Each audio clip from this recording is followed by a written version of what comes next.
히브리서 수신자들이 지금 겪고 있는 어려움들, 절망과 또 낭패, 그런 형편에 있는 이들에게 너희는 만질 수 있고 불이 붙는 산과 침침함과 흑암과 폭풍과 나팔 소리와 말하는 소리가 있는 곳에 이른 것이 아니라 그 소리를 듣는 자들은 더 말씀하지 아니하시기를 구하였으니 이는 짐승이라도 그 산에 들어가면 돌로 침을 당하리라 하신 명령을 그들이 견디지 못함이라. 시내산 사건을 얘기합니다. 출애굽에서 이제 시내산에 도달하여 하나님께서 모세를 산 위로 부르시고 강림하심으로 빽빽한 구름과 흑암과 번개와 뇌성으로 모두가 두려워하게 되고 산에 가까이 오지 마라. 누구든지 근접하는 자는 다 죽을 것이라 하는 위협과 두려움 속에 놓여 있습니다. 너희는 거기 있는 것이 아니다. 옛날 너희 손조들은 하나님의 거룩함을 두려움으로 경험할 수밖에 없었지만 22절 그러나 너희가 이른 곳은 히브리 수신자들이여 우리 모두 신약 백성들은 시온산과 살아계신 하나님의 도성인 하늘의 예루살렘과 천만 천사와 하늘에 기록된 장자들의 모임과 교회와 만민의 심판자이신 하나님과 및 온전하게 된 의인의 영들과 새 언약의 중보자이신 예수와 및 아벨의 피보다 더 나은 것을 말하는 뿌린 피니라. 우리가 이른 곳은 히브리 수신자들이 승리하지 않았는데 고통 속에 있고 스스로 낙심하고 있는데 너희가 가진 지위, 너희가 가진 신분은 이렇게 굉장한 것이란다. 천군 천만 천사들이 모여서 환호하는 예수로 말미암아 하나님께서 그의 창조 세계를 영광으로 회복하시고 그 주인공된 하나님의 백성들을 그 복된 자리로 불러 환호케 하며 기뻐하며 찬양하게 하는 그 자리가 지금 우리의 신분이고 지위라고 말합니다. 우리는 잘 안 믿어지죠. 우리가 천사를 좋아하는 이유가 뭐라 그랬죠? 천사는 구정물에 발 안 담그고 산다. 그게 우리가 천사를 좋아하는 이유고, 우리가 아브라함이나 바울을 좋아하는 이유는 뭐죠? 죽었잖아요. 더 이상 고생이 없잖아요. 그러니까 의외로 우리는 우리의 현실, 즉 현실을 직시하는 게 겁이 납니다. 현실을 살자니 고통뿐이고 믿음을 지키자니 너무 길고 좋을 때 딱 죽었으면 좋겠는데 좋을 때가 거의 없고 그리고 편안할 때는 이 생각이 안 나고 이 문제입니다. 그러니까 여길 뚫어야 되는 거죠. 히브리서가 이걸 뚫고 있습니다. 지금 너희가 있는 곳이 이렇게 천만 천사들이 환호하는 예수로 말미암아 하나님이 그의 창조 세계를 영광스럽게 회복하고 완성하신 일을 장자들과 함께, 장자란 하나님의 모든 백성을 말합니다. 남녀를 불문하고 하나님의 유업을 이을 자라는 이름으로 장자라 그러는 겁니다. 그러니까 이런 일들이 우리에게 실감이 나지 않는다면 이제 적당한 성경의 비유를 한번 다시 생각해 봅시다. 어느 비유가 맞을 것 같습니까? 탕자의 비유. 그게 왜 여기에 맞죠? 탕자의 비유는 아시다시피 작은 아들이 자기 재산 달래가지고 집 나가서 허랑방탕하고 굶게 되어 돌아올 수밖에 없게 됐던 얘기를 그리고 있습니다. 그는 돌아올 때 본인도 자기가 한 게 뭔지를 알아서 아버지, 저는 아버지의 자식이라고 불릴 자격이 없습니다. 저를 품꾼의 하나로 보십시오. 일꾼, 하인으로 보십시오. 아버지가 펄쩍 뜁니다. 무슨 소리냐 얘들아, 목욕시키고 옷 입혀라. 이제 이 비유를 얘기하면 그것만 기억할 거예요. 그죠? 신발 신겨라, 가락지 끼워라, 소 잡아라, 잔치하자, 이렇게 됐죠. 그러니까 잘 생각하세요. 그가 나가서 허랑방탕하고 스스로가 스스로에 대해서 절망했을 때도 그는 아들이라고요. 여길 놓치죠. 우리가 선 곳은 시온성이며 하늘의 예루살렘이며 천만 천사가 환호하는 자리입니다.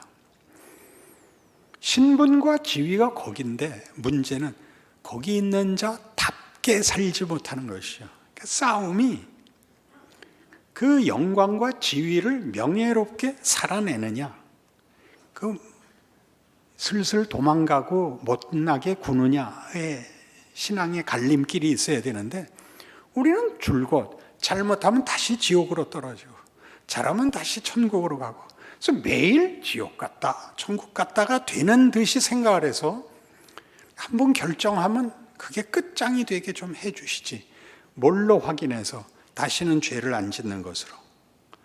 죄라고 얘기할 거 없습니다. 여기서는 못난 짓입니다.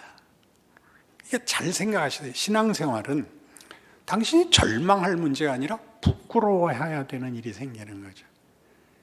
그렇게 하는 건 부끄럽다, 다시는 안 한다, 이렇게 돼야지. 절망으로 가면 안 되죠. 곧 돌이키게 마련이죠. 왜? 부끄러운 일이니까.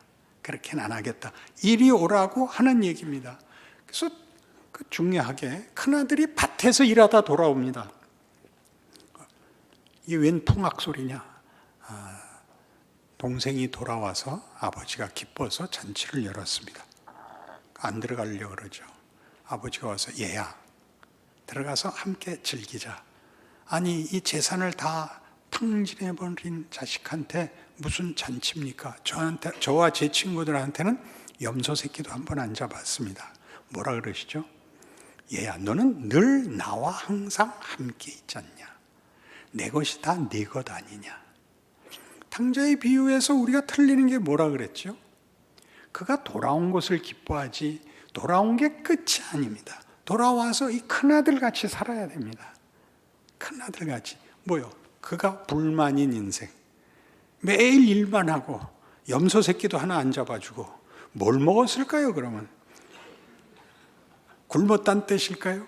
이렇게 만족스럽게 영광돼 보이지 않는 인생을 살았는데 이게 뭡니까? 내게는 염소 새끼도 한 번 안 주지 않았습니까? 그가 뭐라고요?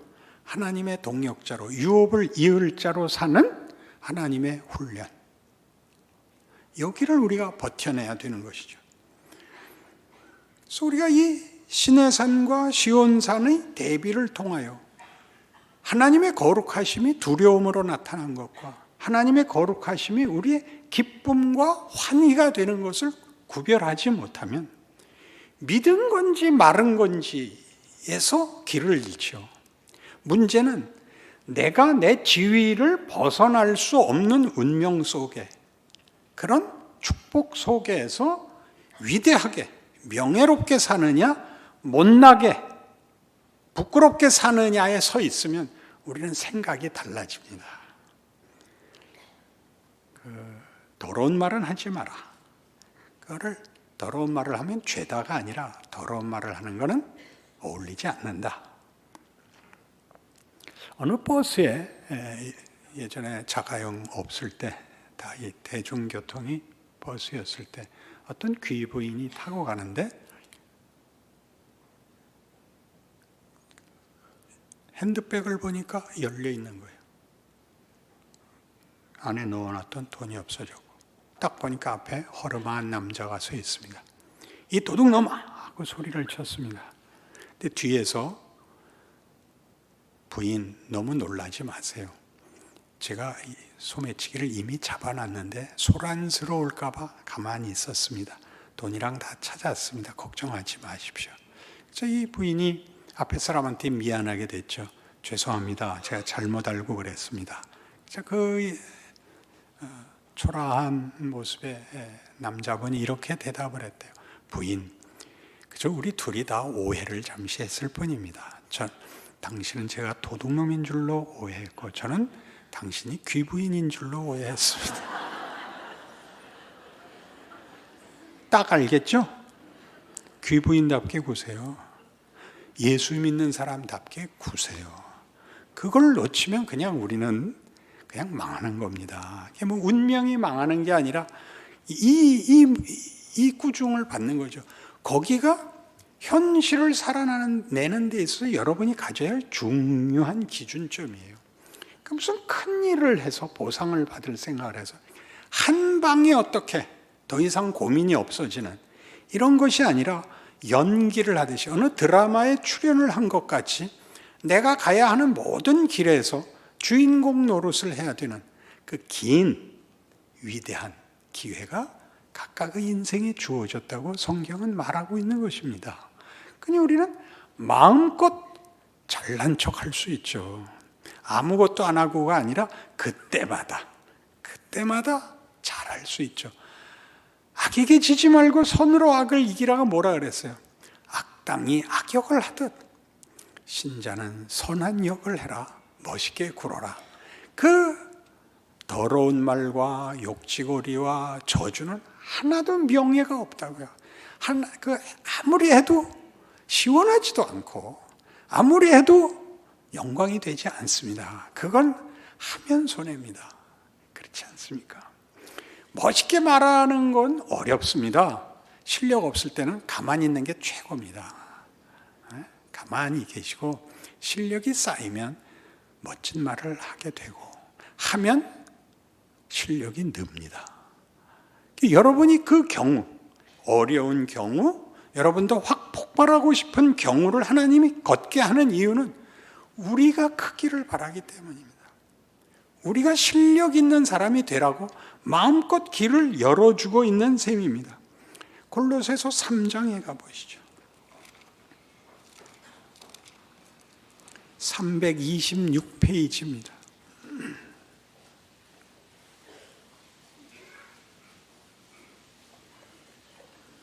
골로새서 3장 1절 그러므로 너희가 그리스도와 함께 다시 살리심을 받았으면 위의 것을 찾으라. 거기는 그리스도께서 하나님 우편에 앉아 계시느니라. 위의 것을 생각하고 땅의 것을 생각하지 말라. 이는 너희가 죽었고 너희 생명이 그리스도와 함께 하나님 안에 감추어졌습니다. 그러니까 우리는 이미 주님과 함께 하늘 보좌에 가 있는 신분이며 그 신분으로서 지금을 사는 겁니다. 예수님의 성육신을 생각해 보십시오. 그는 인간이 되자 신이기를 멈추지 않았습니다. 신이 인간으로 오셔서 인간이 해야 할 일을 다 하시죠. 그게 얼마나 어려웠으면 히브리서 5장 7절에서 그는 육체에 계실 때 죽음에서 자기를 능히 구할 하나님께 심한 통곡과 간구로 소원을 아뢰었고 그의 경외하심을 인하여 들으심을 얻었느니라. 그가 아들이시라도 받으신 고난으로 순종함을 배워서 온전하게 되셨은즉 우리의 대제사장으로 부족할 것이 없다. 이렇게 되죠. 예수님께서 이미 걸으신 길, 예수님이 걸었다는 것은 하나님께서 이것이 최선이라고, 이것이 나의 지혜고 권능이라고, 너희가 생각하는 어떤 대안들도 이것보다 나은 것이 없다고 그렇게 우리에게 말씀하시고 또 그 일을 실제로 하고 계시는 것이 인류 역사고 현실이고 우리 각각의 자신들입니다. 한 사람이 훌륭해지는 데 있어서 제일 많이 원인이 되는 일은 실패입니다. 그리고 낙심입니다. 그게 제일 많은 일을 합니다. 현실이 우리를 위협하고 유혹하는 현실에 있는데 세상의 위협과 시험의 근거는 세상 법칙이죠. 세상이 너 이래야 돼. 내 말 안 들으면 너 죽어. 이게 세상이 하는 얘기입니다. 적자 생존이요, 경쟁 사회요, 약육 강식이요 하는 단어들로 잘 알고 있는 겁니다. 그러나 그것은 스스로 생각해도 부끄럽고 명예로울 게 없고 비정해져야 되고 악해져야 되고 마지막은 허망하게도 죽음입니다. 그러나 우리가 가는 길에서는 우리가 그런 모든 일을 겪을 때마다 우리는 더 좋은 말을 할 수 있고 더 좋은 선택을 할 수 있다는, 또 세상은 주지 못하는 선택이 있습니다. 내 원수가 줄이거든 먹이고 목마르거든 마시게 하라. 굉장하죠. 너희를 저주하는 자를 저주하지 말고 축복하라. 이런 것들은 실제로 유용합니다. 저주를 하고 폭력으로 보복하는 것은 돌아올 게 없습니다. 그리고 보복을 하려면 내가 상대방보다 더 악해져야 됩니다. 지는 것 같은 이것, 그러니까 예수 안에서 하나님이 보이신 덕목들과 영광들과 우리에게 준 기회들이 무엇인지를 알아야 됩니다. 세상과 하나님이 하시는 일 사이에서 어느 것이 더 나은가를 볼 수 있고 어느 것이 우리에게 더 만족스러운 정체성인가 선택할 수 있습니다. 작은 아들이 둘러오면서 뭘 배우느냐 하면, 돼지 우리를 치면서 쥐엄 열매를 먹고 살려고 해도 그게 부족한 자리에서 내가 아버지를 떠나서 여기서 굶어 죽게 됐구나. 내 아버지 집에는 풍성한 품꾼이 얼마나 많은고, 내 아버지는 그 일꾼들에게도 풍성했다. 우리 영혼이 아는 거죠. 세상은 결국 우리를 메마르게 하고 말라 죽인다. 아무 가치가 없게 한다. 그러나 우리 아버지는 그렇지 않다. 윤택하게 하며 풍성하게 하며 자랑하게 하신다. 그게 이제 선택할 수 있는 경험이 되죠. 여러분, 여러 번 실패하셔도 돼요. 여러분을이라고 부르는 이름이 여러 번에서 왔을 거예요. 그래서 커요. 늘 얘기하듯이 생명은 비가 오면 비가 와서 크고, 바람이 불면 바람이 불어서 크고, 해가 나면 해가 나서 크고, 생명이 없는 것은 비가 오면 비가 와서 썩고, 바람이 불면 바람이 불어서 썩고, 해가 나면 해가 나서 썩습니다. 하나님이 여러분을 무엇을 만들었는지 알아야만 우리는 이 성경이 하는 이 얘기들, 너희가 선 곳은 거룩한 시온산이다, 하늘의 예루살렘이다, 천만 천사의 환호성 속에 함께 선 예수 그리스도와 그의 피가 증거하는 자리다 라는 걸 알게 됩니다. 12절, 그래서 이런 어찌 보면 명령 같아 보이는 말이 나옵니다. 12절, 그러므로 너희는 하나님이 택하사 거룩하고 사랑받는 자처럼 긍휼과 자비와 겸손과 온유와 오래 참음을 옷 입고, 누가 누구에게 불만이 있거든 서로 용납하여 피차 용서하되 주께서 너희를 용서하신 것 같이 너희도 그러하고, 이 모든 것 위에 사랑을 더하라. 이는 온전하게 매는 띠니라. 그리스도의 평강이 너희 마음을 주장하게 하라. 너희는 평강을 위하여 한 몸으로 부르심을 받았나니 너희는 또한 감사하는 자가 되라. 그리스도의 말씀이 너희 속에 풍성히 거하여 모든 지혜로 피차 가르치며 권면하고 시와 찬송과 신령한 노래를 부르며 감사하는 마음으로 하나님을 찬양하고, 또 무엇을 하든지 말에나 이래나 다 주 예수의 이름으로 하고 그를 힘입어 하나님 아버지께 감사하라. 이걸 하면 복을 받고, 이거 아니고 다른 더러운 말을 하면 벌을 받고의 기준이 아니고, 너희에게만 이 명예가 있다. 너희에겐 이것이 하나의 책임이고 너희의 자랑이다. 너희는 덕이 되는 말을 하고 너희는 멋진 말을 해라. 너희는 내 자녀다. 내 이름으로 일컫는 바 거룩한 내 백성들이다. 너희의 지위와 너희의 신분을 욕되게 하지 마라. 너 자신을 위하여. 이렇게 된 겁니다. 그래서 오늘 우리가 본 히브리서 12장의 오늘 본문을 보면 중요한 인물 둘이 등장을 해요.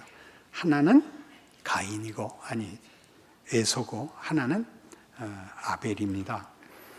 16절, 12장 16절. 음행하는 자와 혹 한 그릇 음식을 위하여 장자의 명분을 판 에서와 같이 망령된 자가 없도록 살피라. 여기서 장자의 명분은 뭐죠? 이거 하나님의 유업을 받을 자의 지위를 뭐에 팔아먹었다고요? 한 그릇 죽에 팔아버렸죠. 여러분이 매일 하는 기도 아닌가요?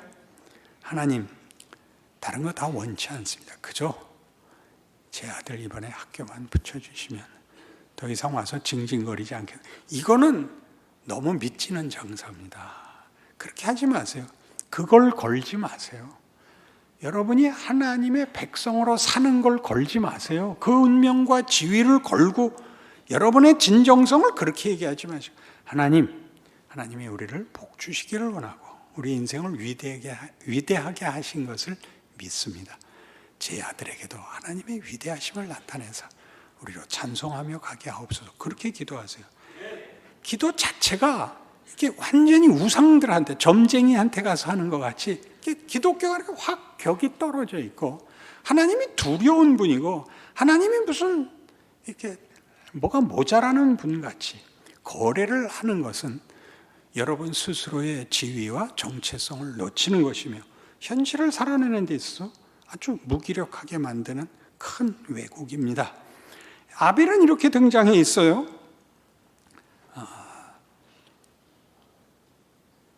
22절부터 보죠. 그러나 너희가 이른 곳은 시온산과 살아계신 하나님의 도성인 하늘의 예루살렘과 천만 천사와 하늘에 기록된 장자들의 모임과 교회와 만민의 심판자이신 하나님과 및 온전하게 된 의인의 영들과 새 언약의 중보자이신 예수와 및 아벨의 피보다 더 나은 것을 말하는 뿌린 피니라.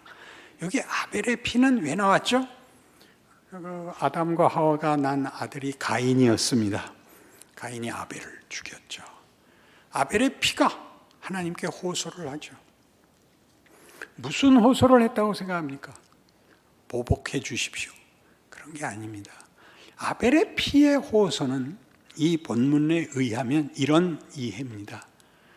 하나님, 창조가 어찌 사망으로 결과될 수 있습니까?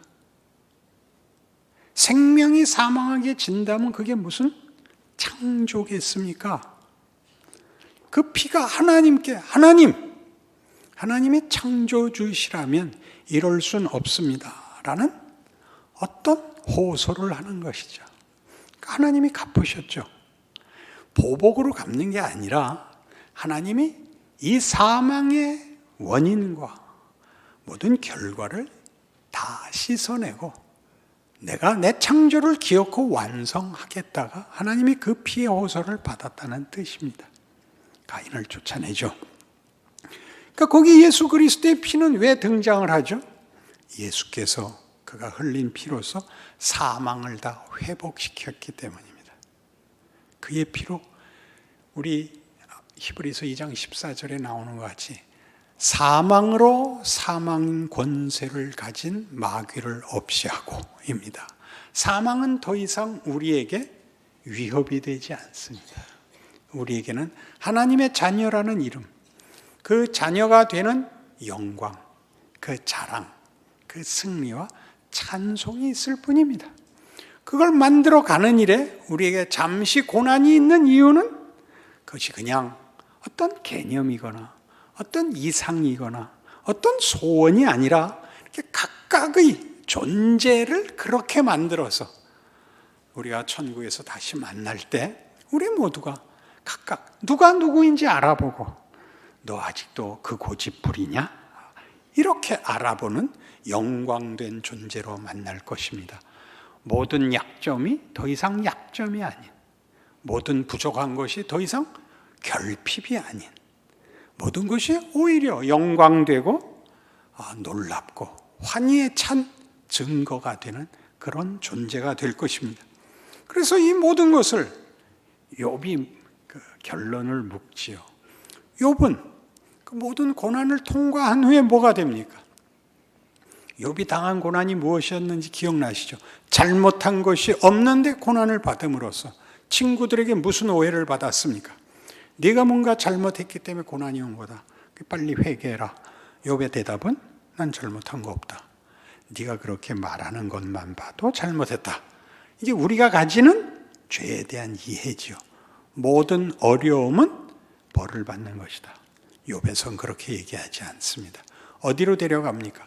욥이 알고 있는 세상, 잠깐이라도 모르고라도 죄를 지었을까 봐 계속 제사와 제사를 연속하던 욥이 하나님의 부르심을 받아 온 세상을 다스리시는 하나님의 동역자로 부름받는 자리가 욥의 결론입니다. 너는 이 모든 피조세계의 존재와 다르다. 너는 내 자식이다. 너는 이것들을 알아야 된다. 너는 나와 함께 이 세계를 다스릴 주인이다. 그런 명예가 주어지죠. 그게 부활입니다.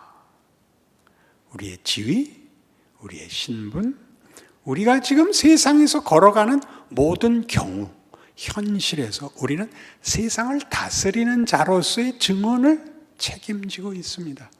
우리만 선한 말을 하며, 우리만 은혜를 구하며, 우리만 기도할 수 있으며, 우리만 생명이 뭔지, 빛이 뭔지 보여줄 수 있습니다. 감동시키라는 것까지 요구하지 않습니다. 너만이 세상은 못한다. 이 어둠에 잠긴 세상에 너는 빛이 되어라. 이 인생을 살아내시는 여러분의 인생이요 승리하시는 신앙이 되기를 바랍니다. 기도하십시다. 하나님 아버지, 우리의 인생은 복된 것입니다.